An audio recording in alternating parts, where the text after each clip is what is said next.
From colleague Iturgaiz. Do you take the question? Okay.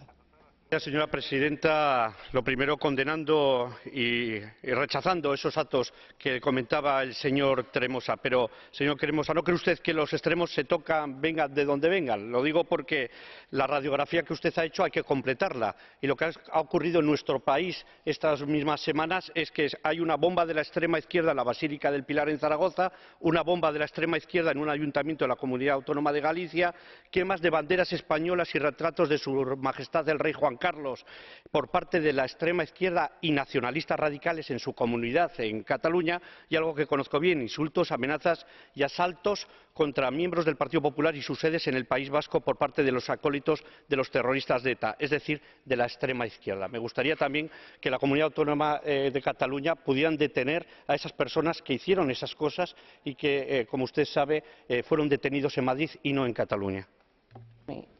Colleagues, okay, Mr. Tremosa will give you the floor, but this was an intervention and not a question. I would like to ask you to stick at the procedure.